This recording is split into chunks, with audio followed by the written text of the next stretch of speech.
Le 24 février 1989, en pleine nuit au-dessus de l'océan Pacifique, un Boeing 747 avec 336 passagers à bord s'est, en l'espace de quelques secondes, retrouvé en situation de détresse. Voici l'histoire du vol 811.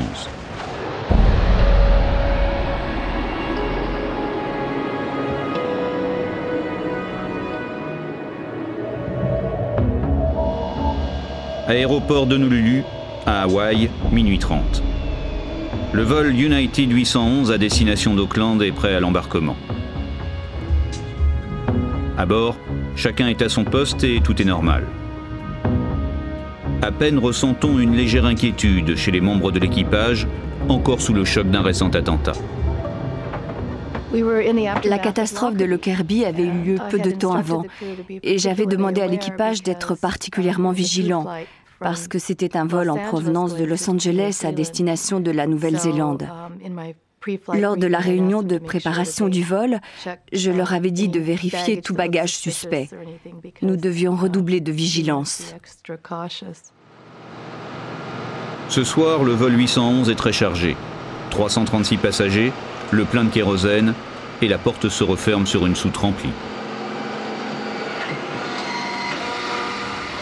Le vol est à l'heure. À 1h30, l'appareil quitte son point de stationnement pour entamer un voyage de 7000 km. Nous allions en vacances en Nouvelle-Zélande. Cette destination nous intéressait et on nous avait dit que c'était magnifique. C'était comme un rêve qui se réalisait.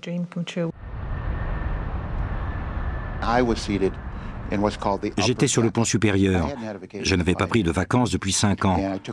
Donc j'avais utilisé tous mes points pour m'offrir un billet en classe affaires pour Auckland, en Nouvelle-Zélande, et Sydney, en Australie.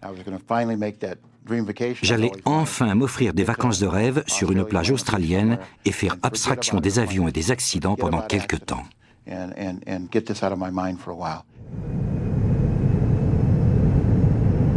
1h53, décollage.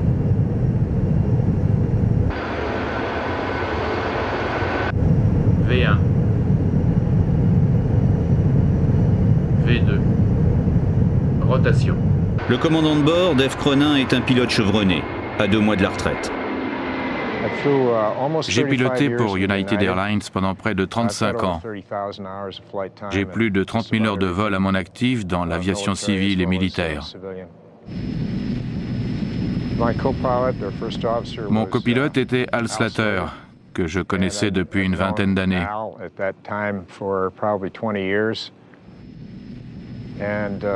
Quant au mécanicien navigant, il s'agissait de Mark Thomas, avec qui je volais pour la première fois.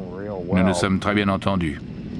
Dis-leur qu'on peut monter à 33 000 pieds si le couloir est libre. Ok. D'emblée, les pilotes veulent monter à 33 000 pieds, à peu près 10 000 mètres. La météo n'est pas bonne et le commandant n'est pas certain de pouvoir éviter les turbulences. Nous avions remarqué des orages à 100 nautiques au sud, en plein sur notre trajet, ce qui était assez inhabituel à cette heure de la nuit. J'ai donc laissé les voyants ceinture allumée. À cet instant, le commandant l'ignore, mais la consigne ceinture attachée va sauver la vie à de nombreux passagers. L'appareil continuait à monter et les voyants ceinture étaient encore allumés. Nous nous apprêtions à servir des boissons et à préparer les passagers pour la nuit parce que le vol allait être long. Ok, on va faire un détour sur la gauche. Ici vol United 811, nous allons faire un détour à cause des nuages, à gauche de la route. L'avion est maintenant à 180 km d'Honolulu. Il est toujours en montée et vient de passer 23 000 pieds, plus de 7 000 mètres. À cette altitude, l'air commence à devenir rare et la pression extérieure diminue régulièrement. Évidemment, la cabine, elle, est pressurisée. L'avion est totalement étanche, empêchant l'air de s'échapper.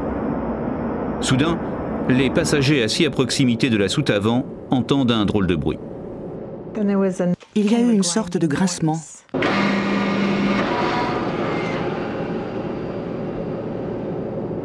J'ai entendu un bruit sourd. Qu'est-ce que c'était? En un quart de seconde, c'est devenu le chaos le plus total.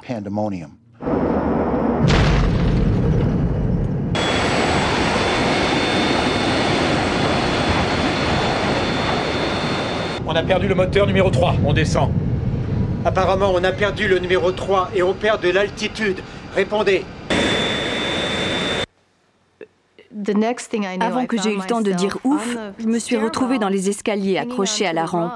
J'ai tout de suite compris qu'il s'agissait d'une décompression explosive.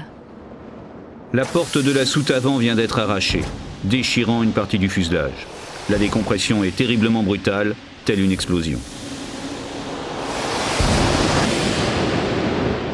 J'ai tout de suite pensé à Lockerbie. Nous avons cru qu'une bombe avait explosé. C'était cauchemardesque. À bord, tous les objets qui n'étaient pas attachés se sont envolés. Et il y avait un bruit assourdissant. Devant nous, il n'y avait plus rien. Nos sièges étaient à une vingtaine de centimètres du trou, si bien qu'il n'y avait rien devant nous ni à côté. Toute une partie du fuselage avait disparu et nos pieds pendaient dans le vide. Au début, j'ai cru qu'on n'en réchapperait pas, qu'il n'y avait aucun espoir. Sans air pressurisé et à 7000 mètres d'altitude, rapidement les passagers et l'équipage commencent à manquer d'oxygène.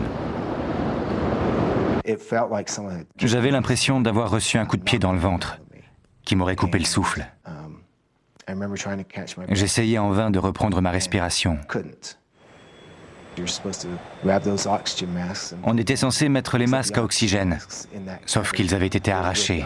Il n'y en avait plus. Je me souviens m'être dit, voilà ce que c'est étouffer. United 811, on entame une descente d'urgence. Dans les secondes qui suivent, les pilotes s'aperçoivent que le moteur numéro 3 perd de la puissance. Mais ils ignorent ce qui est arrivé. Pour l'instant, l'urgence est de descendre à une altitude où il est possible de respirer normalement. Mets ton masque, Dave. Mais rien n'arrive. Les hommes ne savent pas encore que l'explosion a détruit le système d'alimentation en oxygène. Je n'ai pas d'oxygène. On n'a pas d'oxygène. Et toi? Non, moi non plus. En cabine, personnel et passagers craignent le pire. L'avion est en piqué et on est sans nouvelles du cockpit. Comme le cockpit était au pont supérieur, je me suis dit qu'il avait dû être emporté aussi. On avait l'impression qu'il n'y avait plus rien.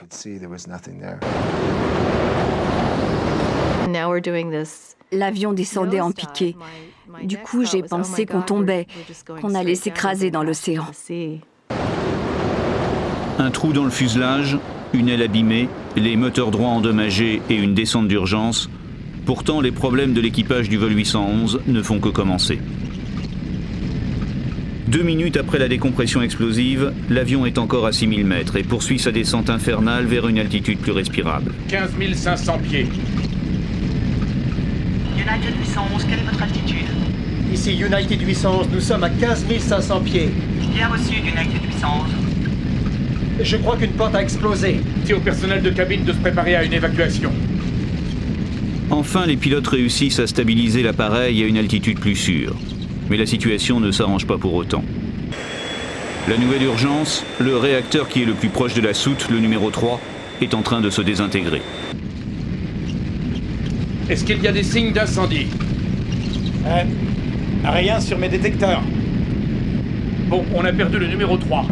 Bien reçu. Alors coupons-le. Ok, prêt pour la procédure d'extinction du moteur numéro 3. Une petite minute. Avant que vous coupiez le numéro 3, l'alternateur s'est arrêté. Je crois que c'est le bon moment. Coupe-feu tiré.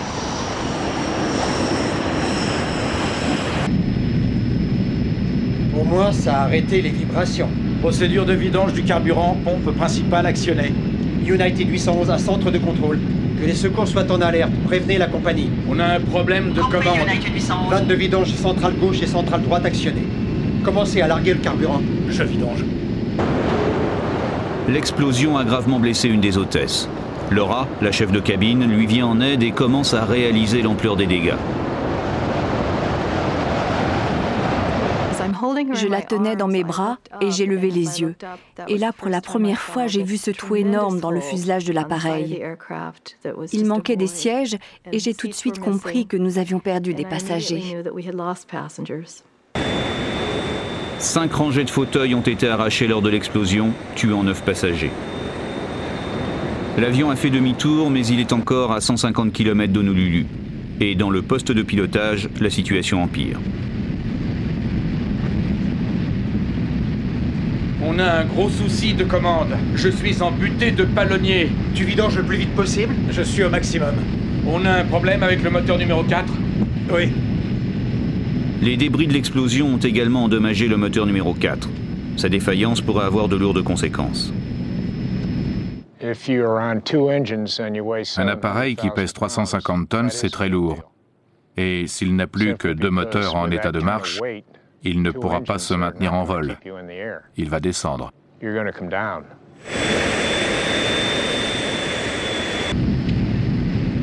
Tu te maintiens à 240 nœuds? À peine. On perd de l'altitude. Je sais bien. United 811 à centre de contrôle. Vous nous identifiez? Affirmatif, on vous a sur le radar. On a perdu le moteur numéro 3 et on ne contrôle pas complètement le numéro 4. On ne peut pas maintenir notre altitude. On vidange du carburant et... Bien reçu, United 811. Je vous localise à 60 nautiques au sud de Honolulu. Reçu. Je n'ai pas pu parler au personnel de cabine, j'ai pas réussi à les joindre. Est-ce que tu veux que je descende jeter un œil? Oui, qu'on sache ce qui se passe en bas. Je crois qu'on a perdu le compresseur du numéro 4. Rien à faire. Je n'arrive pas à maintenir l'altitude. Je les ai prévenus qu'on allait... Plein gaz. Je mets la poussée décollage. Bien, commandant. Pour tenter de maintenir son altitude, le commandant met plein gaz sur les 3 réacteurs restants. Les moteurs sont conçus pour fonctionner quelques minutes à ce régime très élevé. Mais la Terre la plus proche est à 15 minutes de vol, beaucoup trop pour le moteur numéro 4. J'ai regardé par le hublot de droite et j'ai vu des flammes, des grandes flammes. Et je sais que des flammes dans un moteur, ça n'est pas bon signe. Le moteur chauffe mais continue encore de fonctionner.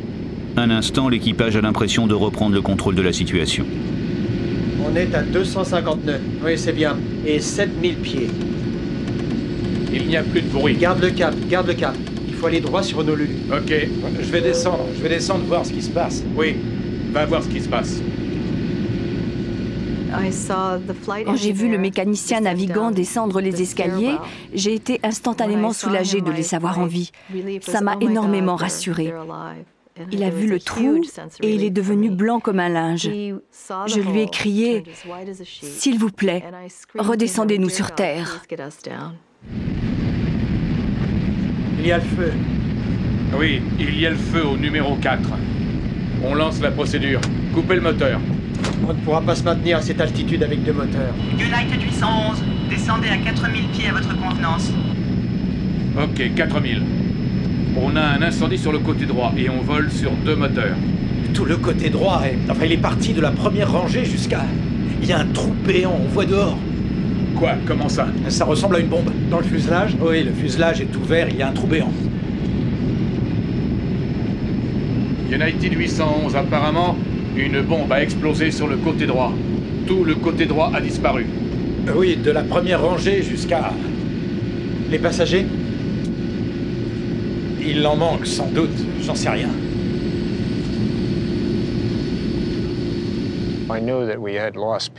J'ai compris que nous avions perdu des passagers. Je n'ai pas su exactement combien avant le lendemain. Mais vous savez, c'est affreux pour un commandant de bord de perdre des passagers.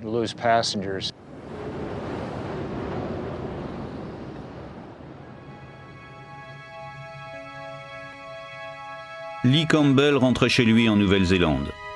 Sa place était située juste au-dessus de la porte de la soute avant.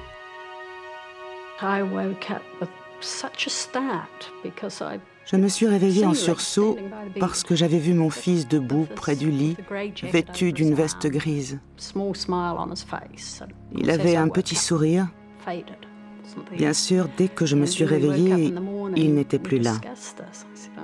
Le lendemain matin, j'ai raconté que j'avais rêvé de Lee.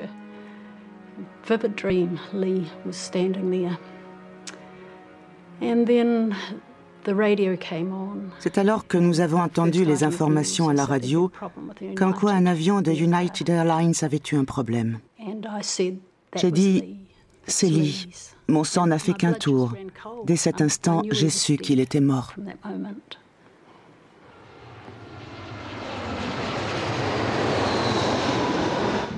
Centre de contrôle de United 811, une bombe a dû exploser. Il manque une grande partie du fuselage sur la droite de l'appareil.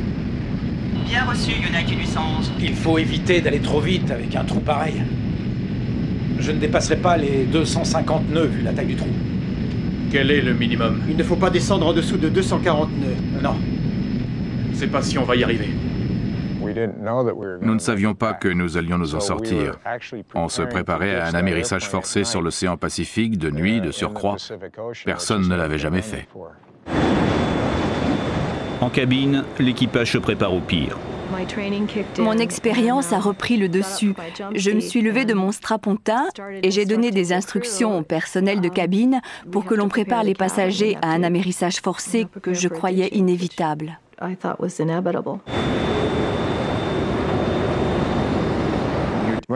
On courait dans tous les sens pour rassembler des gilets de sauvetage.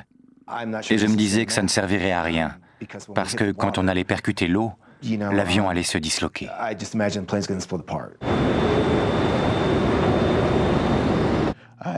Je savais que percuter l'eau revenait à s'écraser au sol et qu'il y aurait peu de survivants s'il y en avait. Alors j'ai songé à ce qui comptait le plus à mes yeux. À cet instant, c'était mon fils. Persuadé de mourir, un des passagers prend ses photos dans l'espoir qu'on les retrouve parmi les décombres et qu'elles permettent de comprendre les causes de l'accident. Les minutes s'écoulent. L'appareil perd toujours de l'altitude. Il n'est plus qu'à 1200 mètres. Pourtant, au bout d'un quart d'heure, une lueur fait renaître l'espoir. Après ce qui m'a paru une éternité, un passager a montré un hublot du doigt, à droite. Tout le monde a regardé, et on voyait une petite lumière. Puis une autre, et encore une autre. Bientôt, on a aperçu la côte. Je vois des lumières. D'accord. Bon, nous sommes à 4000 pieds, à 21 nautiques de l'aéroport. Ça se présente bien. À l'aéroport d'Honolulu, l'état d'urgence est déclaré. Tous les autres appareils sont détournés. Les équipes de secours se préparent au pire, l'atterrissage d'un avion de ligne en détresse. Je peux avoir notre vitesse d'approche? Oui. 150 nœuds avec 2 moteurs. Jusqu'à 160 nœuds. J'aurais besoin du nombre total de personnes à bord. D'accord, total à bord. 160 minimum. Attendez, centre de contrôle. Je ne sais pas combien de personnes il y a à bord. 200.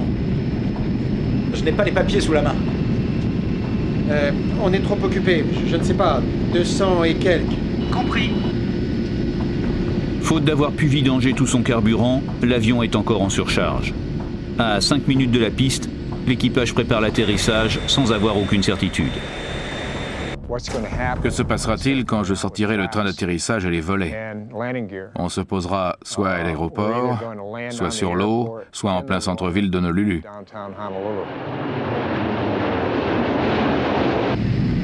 Bon, on va tenter le coup. On sort les volets à 10. Côté commande, ça donne quoi? Pour l'instant, ça va très bien. Seulement, les volets sont abîmés. Impossible de les sortir complètement. Conséquence, le 747 va devoir se poser à une vitesse supérieure à la normale. United 811, avez-vous l'aéroport en vue? Il est là, à droite, commandant. D'accord. Oui, on voit l'aéroport. Ici, United 811. United 811, vous êtes autorisé à l'atterrissage, piste 08 gauche. Les secours sont prêts à intervenir. Vent au 050 à 12 nœuds. Autorisé à l'atterrissage, piste 08 gauche, United 811. Alors qu'ils amènent le 747 dans l'axe de la piste, les pilotes savent qu'ils n'auront droit qu'à un seul essai. Et ils ignorent si la machine pourra résister à l'impact de l'atterrissage. Ils entament leur approche finale sur l'aéroport d'Honolulu. Avec 2 moteurs d'un seul côté, la poussée n'est plus symétrique et l'avion vole en crabe comme un oiseau blessé.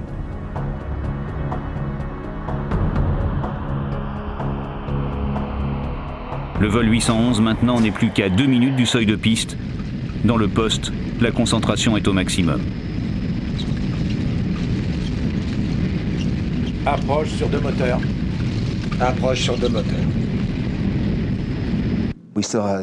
On ne savait pas encore à quelle distance du sol on était, ni si on atteindrait Honolulu ou pas.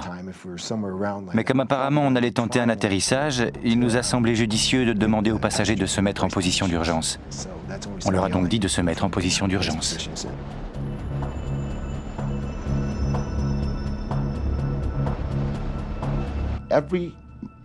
Chaque fibre de mon être n'aspirait qu'à une chose.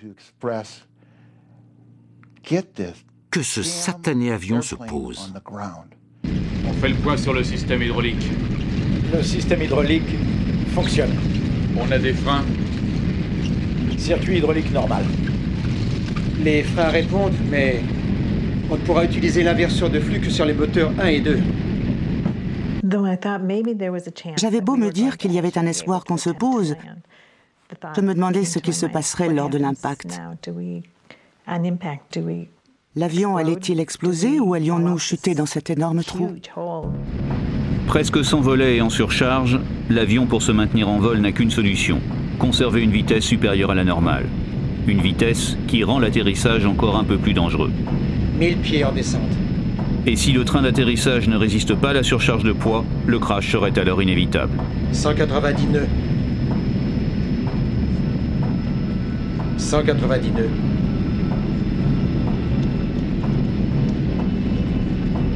185 nœuds. C'est un peu lent, c'est trop lent, Dave. C'est en dessous de ce que l'on veut.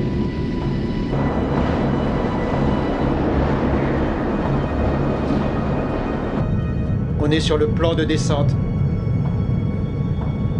Parfait. On essaie le train. À cet instant, personne ne sait si l'explosion a endommagé le train d'atterrissage. Laura m'a dit qu'elle n'avait pas entendu le train d'atterrissage sortir. Cela faisait pourtant du bruit, et je ne l'ai pas non plus entendu. Du coup, je me suis dit qu'il n'avait peut-être pas réussi à le sortir.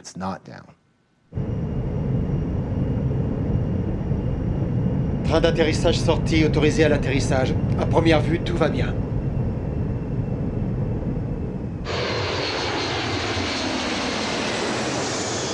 « 200 pieds. 190. C'est un peu haut.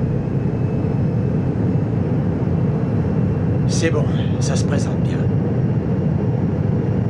192 nœuds. 195. 100 pieds.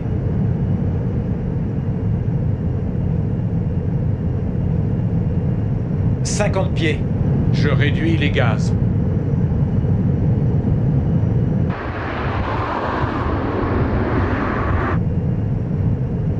Compensateur au neutre. Compensateur au neutre. 30. 10. 0. On est dessus. Le train tient bon. Nous avons atterri, mais l'avion me semblait rouler très vite. Je me suis demandé si on réussirait à s'arrêter en bout de piste ou si on irait tout droit.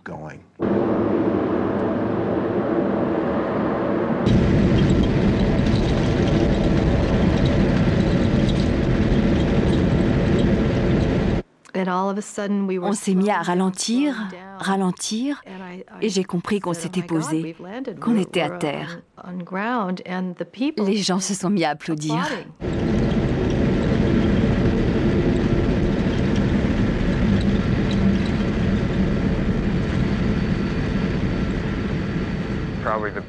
C'est probablement le plus bel atterrissage que j'ai jamais fait. Lorsque l'avion s'est immobilisé sur la piste, nous avons déployé les 10 toboggans et le personnel de cabine a évacué tous les passagers. Les passagers sont sortis en un temps record. Je crois qu'en moins de 45 secondes, les 330 passagers étaient descendus de l'appareil. On devait être au moins à 6 mètres au-dessus du sol, mais j'étais prêt à sauter. Je n'avais qu'une hâte, sortir de là. Heureusement pour moi, il y avait un toboggan. Je me suis laissé glisser, et dès que j'ai senti la terre ferme, j'ai couru à toutes jambes. J'ai rebondi sur le toboggan qui m'a projeté en l'air. Je me suis dit, c'est pas vrai, j'ai survécu à tout ça et je vais me blesser pendant l'évacuation. Finalement, je suis tombée. Je me suis bien écorché les jambes. Et à cet instant, j'ai pris conscience que j'étais enfin à terre.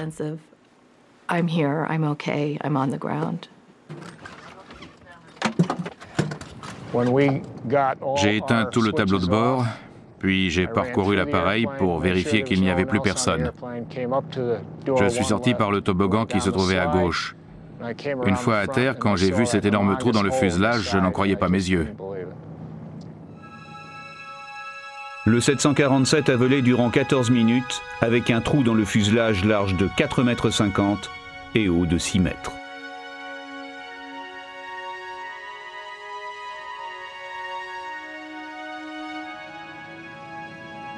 Je ne sais pas par quel miracle nous en sommes sortis. Pour rien au monde, je voudrais revivre cette expérience.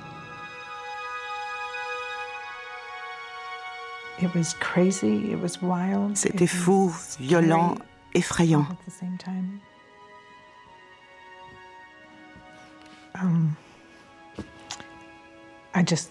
J'ai bien cru que nous allions mourir. J'ai sincèrement cru que c'était la fin.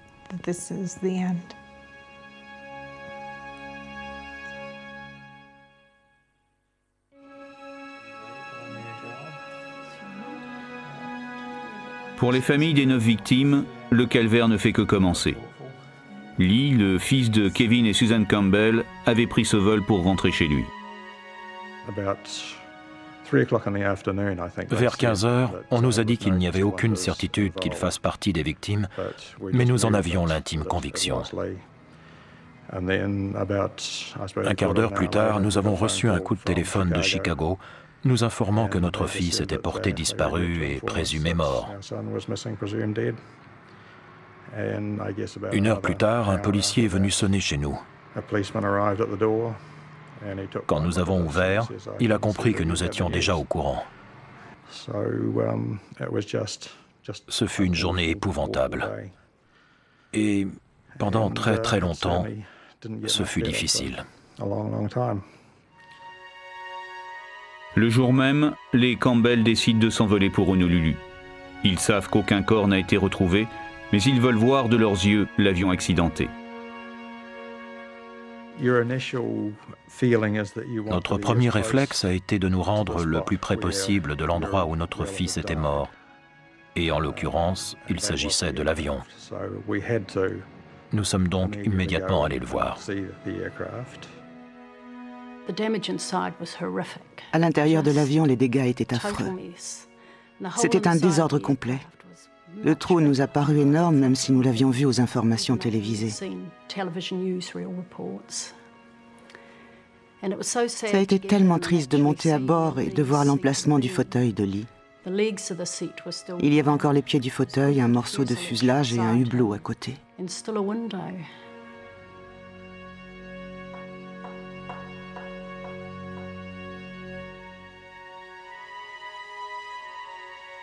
Le couple n'a d'autre choix que d'admettre la terrible réalité.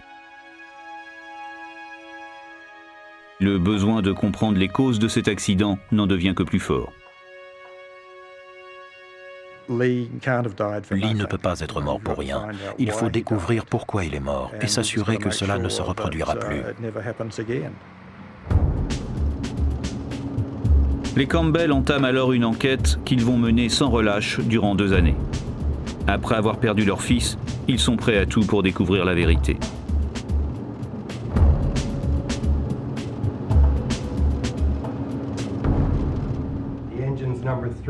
Deux mois après l'accident du vol 811, le Bureau national pour la sécurité des transports aux États-Unis, le NTSB, tient une audience préliminaire. Les Campbell sont bien sûr présents, mais ils en ressortent frustrés. Le NTSB ne bouclera pas son rapport avant des mois, peut-être des années. Le couple décide alors de prendre les choses en main. Il était hors de question que l'on attende les conclusions du NTSB. Nous voulions nous impliquer dans l'enquête. À la fin de l'audience, on nous a dit que nous pouvions prendre toute la documentation que nous voulions sur la table réservée à la presse. Suzanne est allée droit à la table principale et elle s'est exclamée « Il y a plein de documentation ici ». Nous avons pris une boîte et nous y avons entassé tous les documents qui nous tombaient sous la main. Kevin est l'homme le plus honnête que je connaisse, et voilà qu'il s'emparait de papiers qu'il n'était pas autorisé à prendre. Nous sommes sortis alors que quelqu'un du NTSB revenait avec un chariot pour ramasser tous leurs documents. Nous nous sommes engouffrés dans un taxi et nous sommes partis.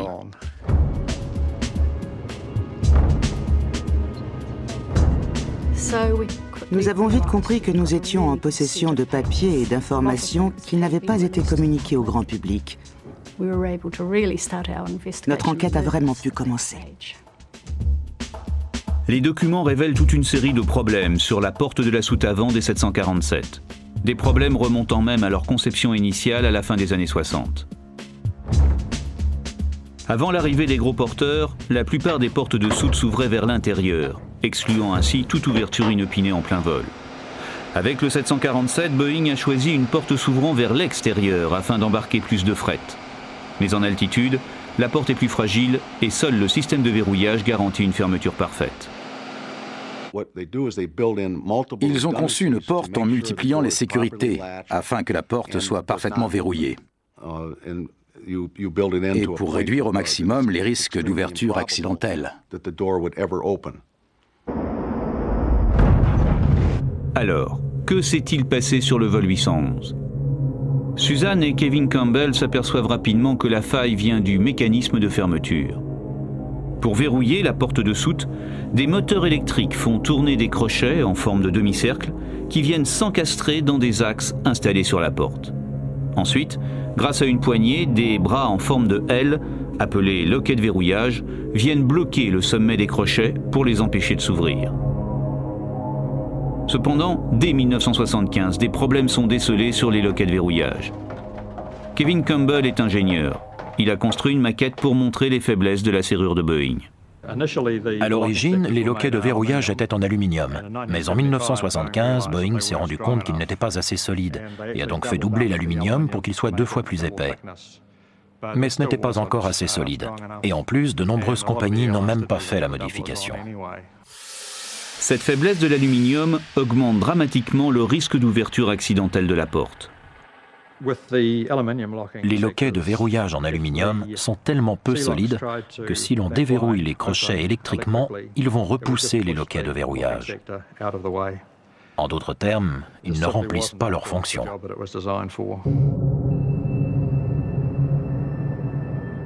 Durant 20 ans, certains 747 ont volé dans de telles conditions.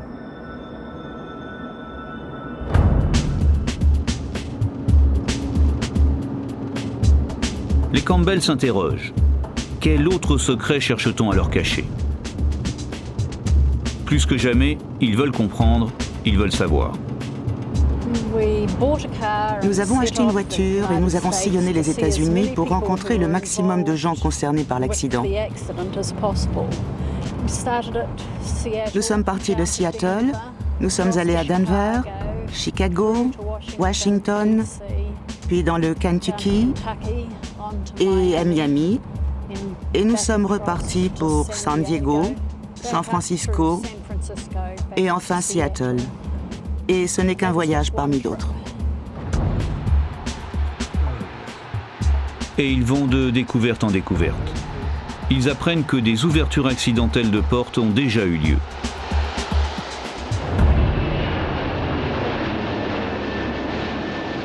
En 1987, 2 ans avant le vol 811, un 747 de la Pan Am vient de décoller de Londres.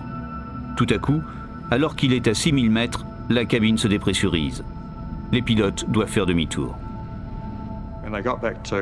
De retour à Heathrow, ils ont découvert que la porte était entrouverte de 5 cm et que toutes les serrures étaient ouvertes. L'avion est parti en entretien où il s'est avéré que tous les loquets de verrouillage étaient tordus ou cassés. Pourquoi les crochets se sont-ils désenclenchés en tordant les loquets de verrouillage ? Pour Boeing, la réponse est simple. Erreur de manipulation venant du personnel au sol. La porte avait été fermée manuellement. Ils ont prétendu qu'un employé avait verrouillé les crochets en donnant 98 tours de manivelle, qu'ensuite il avait fermé la poignée extérieure et qu'il avait déverrouillé les crochets. Sauf que pour que les crochets soient en position ouverte, comme on les a retrouvés, il aurait fallu qu'il redonne 98 tours de manivelle pour les déverrouiller, ce qui est complètement absurde. Les Campbell vont découvrir une autre explication, plus crédible que la faute humaine. Dans un rapport technique, des ingénieurs de la Pan Am dénoncent des problèmes dans le circuit électrique des portes. Le commutateur de la serrure maîtresse S2, censé couper le courant lorsque la poignée extérieure était fermée, avait un défaut. C'est une découverte fondamentale. Lorsque la poignée extérieure est fermée, ce commutateur sert à couper toute alimentation électrique et donc à empêcher les moteurs des crochets de tourner. Pourquoi alors les moteurs ont-ils quand même ouvert la porte? Pour en savoir plus, Boeing demande aux compagnies aériennes de faire une expérience simple. Fermer la poignée extérieure, appuyer sur le commutateur et voir ce qu'il advient.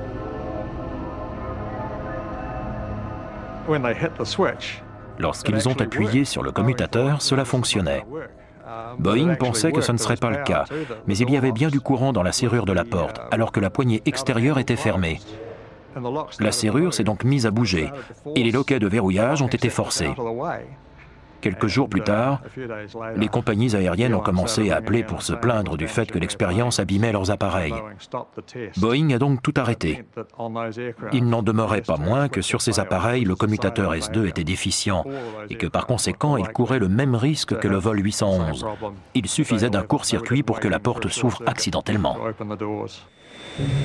Dorénavant, les Campbell sont persuadés que l'accident du vol 811 vient bien d'une défaillance de ce commutateur. Les moteurs étaient toujours sous tension. Un simple court-circuit suffisait pour les déclencher. L'installation électrique était vieille de 20 ans et sur d'autres avions similaires, on avait déjà observé des courts-circuits. Quant aux loquets de verrouillage en aluminium, ils étaient trop faibles pour empêcher les crochets de pivoter. La porte de la soute s'était donc ouverte.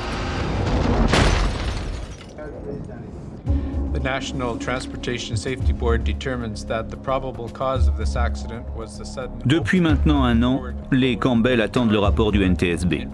Ils sont persuadés que les déductions officielles rejoindront les leurs sur les causes de l'accident du vol 811. Nous pensions que le rapport conclurait à un défaut électrique. Nous avons été sidérés de les entendre déclarer qu'il s'agissait d'une erreur de manipulation de la porte. L'idée centrale du rapport, c'était que le personnel au sol avait malmené la porte. C'était décevant. On a eu l'impression qu'ils n'avaient pas assisté à la même audience que nous. Comment le NTSB a-t-il pu arriver à de telles conclusions? Pendant notre enquête, nous avons découvert d'autres erreurs de manipulation et de procédure commises par des mécaniciens et le personnel au sol de United Airlines. Les portes étaient malmenées et n'étaient pas bien entretenues. Nous en avons donc conclu que la cause probable de l'accident était d'ordre mécanique. Mais pour Kevin Campbell, le NTSB fait une grave erreur en ne mentionnant pas le problème électrique. Si l'on en croit leur version de l'accident, la serrure ne s'est verrouillée que partiellement. Les crochets n'emboîtaient pas complètement l'axe transversal. On aurait ensuite fermé la poignée extérieure. C'est impossible, puisque cette partie des loquets de verrouillage est intacte. Il est impossible de fermer la poignée extérieure si les crochets ne sont pas parfaitement encastrés. Sinon, la poignée ne ferme pas. Et manuellement, on n'a pas assez de force pour causer des dégâts pareils sur cette partie des loquets de verrouillage. Si les crochets ne sont pas encastrés, les loquets butent et ne vont pas plus loin. Pour Kevin et Susan Campbell, la thèse officielle ne tient pas. Et ils ne sont pas du tout décidés à renoncer à la vérité.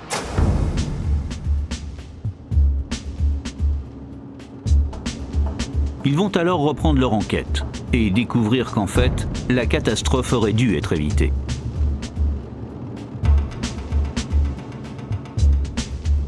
En 1987, suite à l'incident sur l'appareil de la Pan Am, Boeing a en effet envoyé des directives aux compagnies aériennes pour corriger les faiblesses des loquets de verrouillage.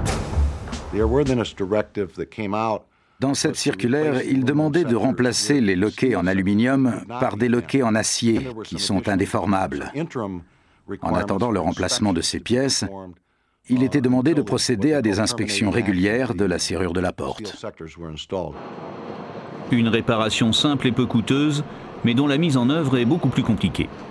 Le coût réel de cette modification, c'est-à-dire l'installation des loquets en acier, n'est que de $2000 par appareil. Seulement, cela demandait 10 heures de travail, et immobiliser un avion pendant 10 heures coûte des millions de dollars. Les Campbell mettent encore à jour un autre fait.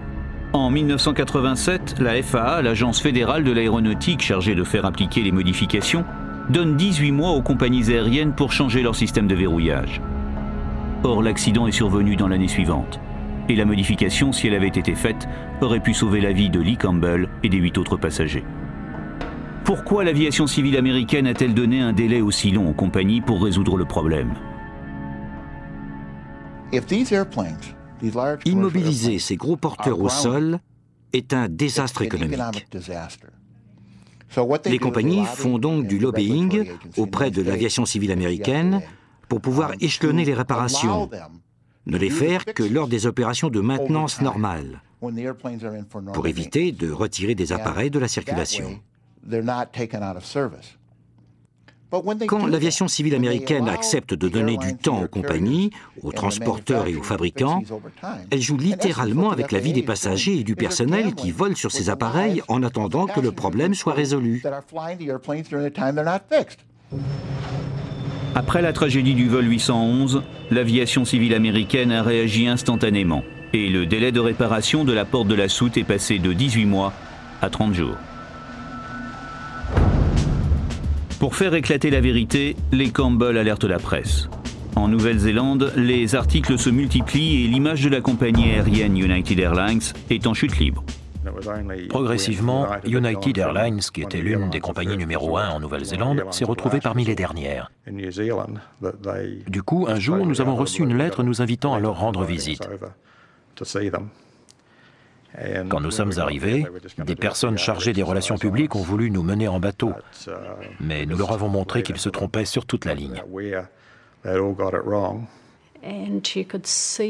Leur attitude a changé du tout au tout. Ils ont compris que l'on savait de quoi on parlait et que l'on avait beaucoup travaillé. L'un d'entre eux a même craqué, car c'était la première fois qu'il était confronté aux proches d'une victime. Au bout du compte, le vice-président de United nous a fait visiter le service d'entretien. Et tout le monde courait dans tous les sens pour nous donner toutes les informations que nous demandions et répondre à nos questions. Nous avons pu aller partout où nous le souhaitions. Ils étaient aux petits soins parce qu'ils avaient compris que l'on savait de quoi on parlait.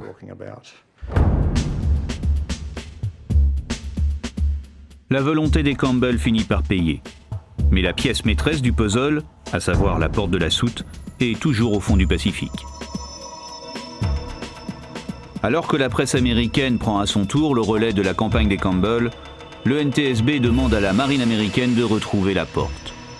À 150 km au sud d'Honolulu, un submersible entame des recherches au fond de l'océan. Nous sommes allés à Honolulu pendant qu'ils entamaient les prospections. Ils ont remonté la porte de plus de 3500 mètres de fond, un record à l'époque. Nous avons été prévenus dans l'heure qui a suivi. Mais avant que les Campbell ne puissent voir la porte, Boeing la rapatrie à Seattle. Suzanne et Kevin se lancent alors dans un nouveau marathon.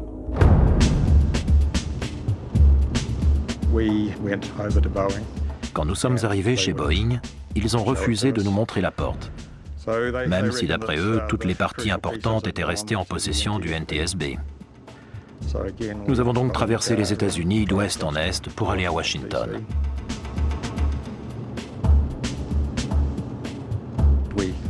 Nous sommes allés au bureau de Ron Schlid, qui a regardé sa montre et nous a accordé 5 minutes. 3 heures plus tard, nous avions les pièces concernées entre les mains et ils ont reconnu que nous avions vu juste. C'était bien une défaillance électrique. Ils nous ont dit qu'ils feraient réparer les avions, que ça ne se reproduirait plus, mais qu'il était hors de question qu'ils modifient leur rapport initial. Le NTSB a beau avoir la preuve d'une défaillance électrique, il refuse de changer son rapport. Pour cela, il va falloir un coup du destin. En juin 1991, un autre 747 de United Airlines, âgé de seulement 4 ans, stationne sur une piste à New York, lorsque les moteurs des crochets s'actionnent et que la porte de soute s'ouvre toute seule. Cette fois, ils ne pouvaient plus le cacher ni le nier. Il y avait bel et bien un défaut électrique. Suite à la récupération de la porte de la soute, on a découvert l'origine. Le NTSB publie enfin un rapport révisé qui concorde avec la version des Campbell. Il y a eu une défaillance du commutateur ou du circuit électrique qui a entraîné l'ouverture intempestive de la porte de la soute. C'est agréable que les gens sachent que vous aviez raison et qu'ils ne vous ont pas soutenu pour rien. L'enquête des Campbell leur a coûté des milliers de dollars. Ils n'ont pourtant voulu percevoir aucun dommage et intérêt pour la mort de Lee. Ils ont juste convaincu United Airlines et Boeing de créer une bourse universitaire au nom de leur fils. Je n'aurais pas pu me regarder dans un miroir si nous n'avions pas fait de recherche nous-mêmes. Nous avions besoin de le faire sans nous être vraiment concertés d'ailleurs. Oui. Malgré l'importante campagne de presse des Campbell et le bruit fait autour de cette affaire, il n'est pas certain que l'industrie aéronautique ait tiré toutes les leçons de l'accident du vol 811. Les organismes de contrôle ont deux missions. La première est d'encourager l'aviation et la deuxième d'en assurer la sécurité. Si les intérêts économiques se retrouvent dans la balance face à la sécurité, il ne faut pas que la balance penche du côté économique au détriment de la sécurité. Des accidents graves et souvent évitables continuent pourtant de se produire. Parfois, on peut reprocher aux compagnies ou aux industriels d'investir plus dans leur défense et leur communication que dans la correction des défauts constatés. Exemple, dans les années 90, 3 accidents ont eu lieu à la suite d'un incendie en vol dû à des matériaux isolants inflammables et connus comme tels. En 1996, un 747 de la TWA explose en vol après qu'un court-circuit ait mis le feu à des vapeurs de kérosène. Là aussi, les défauts électriques étaient bien connus. Inévitablement, les experts ont du mal à croire que l'industrie aéronautique fait toujours passer la sécurité avant ses propres intérêts. Le problème électrique n'est pas seulement à l'origine de l'accident du vol United 811. Il a aussi causé celui du vol TWA 800, où le réservoir central a explosé. Face à des circuits électriques vieux de 20 ou 30 ans, qui peuvent à tout moment casser, se court-circuiter, ou avoir une défaillance, et causer l'explosion du réservoir ou l'ouverture de la porte de la soute, la seule réponse de l'industrie, c'est n'y touchez pas, ne l'inspectez pas, ne l'enlevez pas. L'installation est tellement fragile que si on y touche, on fera plus de mal que de bien. Moi, j'appelle ça la politique de l'autruche appliquée à la maintenance et à la sécurité. Ils savent qu'il peut effectivement y avoir une étincelle dans le réservoir central d'un gros porteur. Mais pour l'instant, ils ont eu de la chance. Ça ne se produit qu'une fois tous les 10 ans. Ils n'ont perdu que 3 ou 4 appareils. Alors que réparer ces circuits électriques impliquerait d'immobiliser tous leurs avions. Ce serait une dépense astronomique. Un avion tous les 10 ou 5 ans, 200 ou 300 personnes, c'est le prix à payer si on veut de la rentabilité. C'est une analyse économique formidable. Et à moins que votre mère ou votre enfant ne soit à bord d'un de ces avions, leur petit calcul les satisfait pleinement. Sécurité contre rentabilité, un équilibre très instable que doivent maintenir coûte que coûte les constructeurs et les compagnies aériennes. Et dans les deux cas, c'est une question de survie. Les survivants du vol 811, eux, ont eu beaucoup de chance. Mais ils n'oublieront jamais la nuit du 24 février 1989.